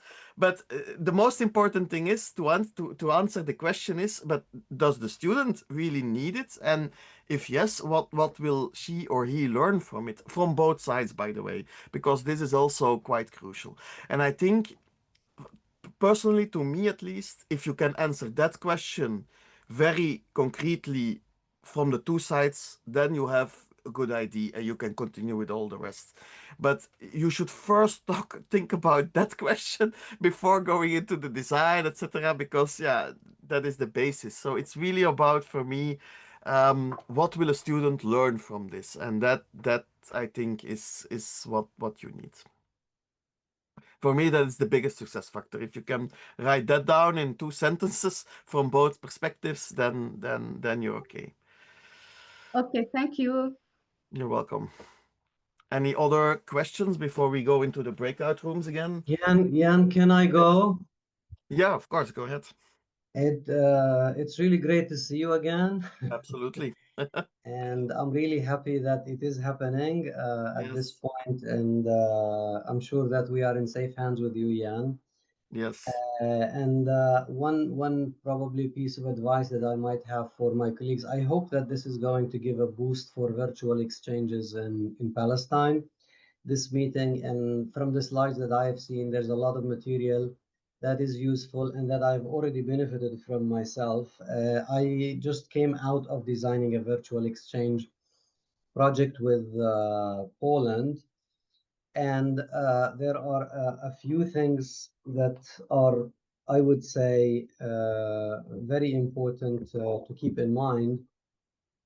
And one of them is that the lead partner for the virtual exchanges is European. It's not Palestine. That there is an option to include other regional partners from Jordan or Tunisia or Egypt, and that this is part, since the lead partner is European, this is part of the country's budget. So I was partnering with Poland, so it's part of the Erasmus National Office Poland budget. In other words, they are the ones who make the final selection. Yes. From the allocation, which is kind of important. So it's important to pick the right partner in this regard, somebody who has the budget and somebody who is, for example, I know Belgium. I'm not promoting Belgium, but I know Belgium has some good budget for virtual exchanges. One of the problems from the evaluators' comments was that we included physical mobility into that. And I don't know if that was wise on our part or if it's possible or not possible, Jan. So you can take up this point. And the second one is the accreditation and integration of the curriculum. Accreditation and recognition is problematic for virtual exchanges, and you don't want a virtual exchange program to be kind of do it whenever you have time sort of arrangement for the students. And therefore, a structured intervention, an accredited and recognized also intervention, this can be problematic for us, and we need to find a way to do that. Physical mobility, I've mentioned. Country budget also, I have mentioned. So these are basically the main elements, I would say, weaknesses that were noted by the evaluators. It has merit, but it wasn't funded, the proposal. This is my most recent experience with virtual exchanges from last round. And which call was it exactly? Because virtual exchanges, Erasmus. Yeah, it's the EACA managed one, or it's the one it was. It's EACA, yes, EACA. But I think the fund for virtual exchanges comes through budgets allocated per country. Yeah, okay. For European countries. I should check that. Yeah, okay. I will have to check that by tomorrow to see how it actually works. Yeah, indeed, that virtual exchanges call is really very specific for virtual exchanges. So blended mobility is not focused in that call, because there is a blended intensive program in the KA1. In the KA1, together with other European partners, you could do blended mobility and blended intensive programs, but it is in another call. It's not in the virtual exchanges call that is managed by EACA. It's in the one that is managed by the national offices themselves in KA1. There is a part on blended mobility. With regards to your question about accreditation, yeah, indeed, accreditation is a difficult thing. On the other hand, yeah, I mean, by design, it should be a course that is recognized on both sides. I think if you want to go at least for Erasmus, although Erasmus does not necessarily, I mean, they do not, how shall I say it? I think in virtual exchanges, according to me, you do not necessarily need accreditation. I'm not sure. I will check, because I think they also support like badges and open credit systems and microcredits. So there should be some kind of credit system, but I'm not sure whether it needs to be like really recognized by the university. From the perspective of the students, often, of course, it does help. I mean, if you have no credits, then we were discussing it in a group just before the break as well. I mean, indeed, if you don't have credits, of course, then it becomes like an optional course. It can also work. One of the examples I gave in the beginning, it was an optional course for nurses. It works, but it is another approach. And indeed to motivate students to follow a course, for a very good way to motivate them would be that it is credit bearing, so that they can of course take the time they spent in this course and do not need to follow another course in compensation, because in that case they need to do the virtual exchange in the evening beyond their hours, which is not ideal. So yes, if there is a possibility, I would indeed design it for credit bearing. I don't know how difficult it is, to be honest, to make it credit bearing in the end. I mean, if it's by design something that is supported by the two faculties at the two institutions or several institutions that partner, it should not be that difficult. But the more institutions you have, the more difficult it becomes, of course. If you have Sure, two, it's easy. sure, If you have 10, then it's a sure. mess. And I was How about Jan, partial integration into the curriculum, like assigning a joint project to work on by student groups from both campuses, and that component, the project component, would be part of an already a credit course. yeah, voilà, exactly. Yeah, So it's that's kind what of partial component in the course. exactly. That is actually a model that is mainly used, I would even say. I think the instances where it is a new separate course, they exist as well, but I think in many cases it's actually a part of an existing course. And I think that's a very good model because it makes it easier to do the accreditation. The disadvantage of doing that, of course, is that it makes it easy for the institution designing it. But if it's again like how shall I say it, a consortium of institutions, it's the course exists in one institution but not in the other one. So the problem remains a bit the same. That from the perspective of the institution that is heading the design, it's easier because it's integrated into a course. But on the other side, the course may not exist. One thing that you could do, and something that we're going to try to do now in a project in Cuba actually, is to see how if you can find similar courses on both sides. And then if you can identify courses that are similar on all in two or three partner institutions, then within every partner institution you can build like the same, maybe I don't know, teamwork or something within the course. That would be the ideal solution. And sometimes that's possible. I can imagine, for instance, a bachelor in IT, second year bachelor in IT, they will all have, I don't know, programming in Java, whatever. I have no idea, but they will all have programming in Java. Okay, if they all have programming in Java, it will be the same whether it's in Palestine or in Brussels. I mean, The core curriculum is pretty much similar. Voilà, exactly. So Core in that curriculum. case, I would advise to identify a course that is similar in the curriculum in different universities to try to manage that. Thank you, Jan. Thank you. Let me very quickly show, where am I? I'm just going to show, this was one of the boards from last exercise, just to show you, because I've seen other boards do it differently. But these sticky stacks, they actually allow you just to take a note and to add here notes. This group has done it systematically, but you can just from the stacks onwards take empty notes and like a physical stack really. So we will launch again the groups, same principle as before, but now we will have 4 questions. So the same goes, the stack is to the left, so you can just take your post-it and start to write on it.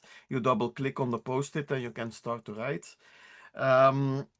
The questions are, we are building now together, let's imagine we are building a virtual exchange or a virtual mobility. Who do you think, according to you, in your institutions, should support this effort? Support that I mean the services that are actually supporting the design of the virtual exchange. Who should lead the content design? Who are the people that need to do that? Why do they need to lead and how? Then who should lead at the institutional level? Who should lead institutional efforts to build virtual exchanges and virtual mobilities? why and how. And then if you still have time, but we might not, how would you promote virtual exchange and virtual mobility within your higher education institution? So these are the 4 questions for the groups. Let me see. Where am I?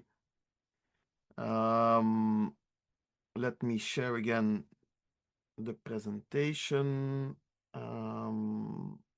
So the build-up is the same. We have 3 breakout rooms yet again. Oh, sorry, 3 breakout groups yet again.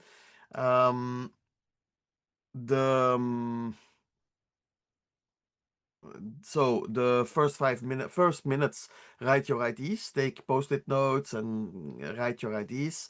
We will randomly assign the groups again, so you will have different groups from the last time, but there will be the same facilitator. So in group 1, it will be Mrs. Razan. In the second group is Hiba, and in the third group is Bayan. We won't have that much time, I'm afraid, to wrap it up. We will try to see whether we have time to wrap it up in a general group, but I think it's more important that we have time to discuss within the smaller groups. So the wrap up when we come all together will be rather quick at the moment. We will just have a short discussion, because the idea also behind these groups, do know that the info from all these groups will be collected and put together.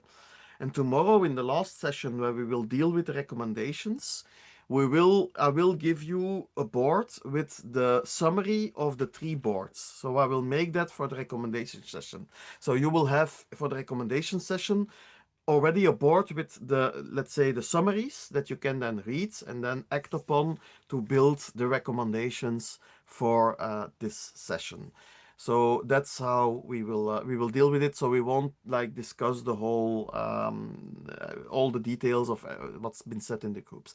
And I will again come into the different groups also this time around to answer a bit of questions. So I will be in the groups, and if you have questions, then please ask them and we can have a discussion around these. And in the meantime, you can continue working in the different boards, because they remain open even after this session. Actually, if you really want to, they will remain open until tomorrow, so no worries there.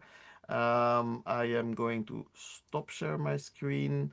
I am putting in the chat already all the boards. Voila, these should be the open links to the boards. And then I will make the rooms. Let me see. Okay.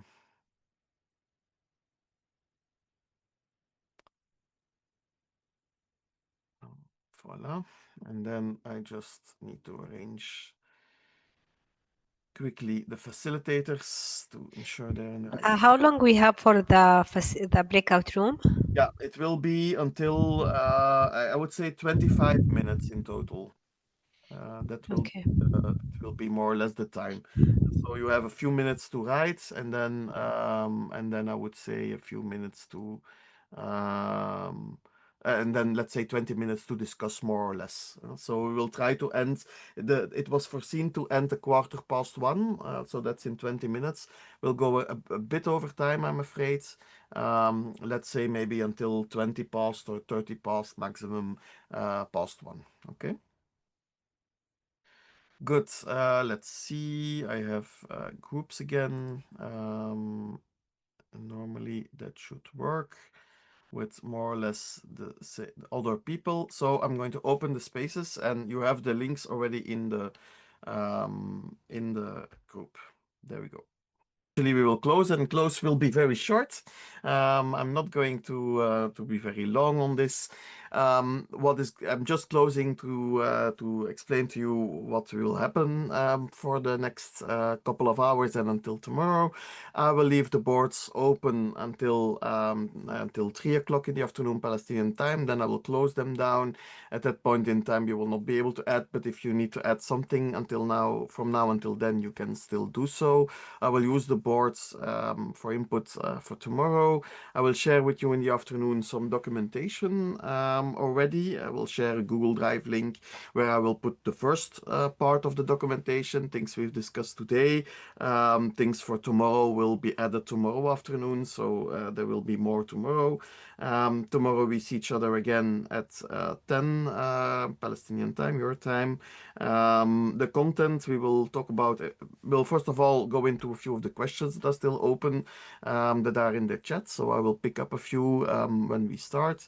We'll go into evaluation and accreditation and strategic steering.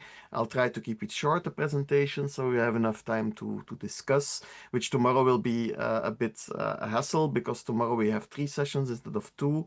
So we'll have to see how we deal with those. And then the most important one, I would say, recommendations, which will also be a work where we try to work together towards the recommendations. And we'll see how to do this. I would say shukran from my side. Very much thank you for being here. I enjoyed it very much, I have to say. I would have loved being with you in Palestine as well. I hope that next time I can come and that we can continue this discussion, of course, going forward. So thank you already for being here today, and I'm really looking forward actually to seeing all of you tomorrow. Don't know, Amir, whether you want to still say a word. Thank you, Ian. Sorry for missing some parts because we had this session with UNESCO and the Ministry about Gaza. I hope you enjoyed this session, and tomorrow we'll continue our discussion. And I would like to, on your behalf, to thank all participants. And I believe tomorrow we'll be having more people, active people in our discussion, because this is a very important topic for us. And we need to advise the minister and our university how we can really work on virtual mobility and exchange. This is very important. Thank you very much. So I hope to see you all tomorrow. You have already the link for tomorrow, but we will be sending reminder, and the shared document, Jan, you will be sharing with us. Thank you I very will. much, And and have thank a you nice also, afternoon all. Thank all you. the facilitators. Thank you Yes. very much. Thank you. Thank you. Bye-bye. See you tomorrow. Ciao, ciao. Thank Bye. you. Bye. Thank you. Thank you. Bye. Thank you very much. See you tomorrow. Thank you very much. See you. Thank you. Thank you. Thank you.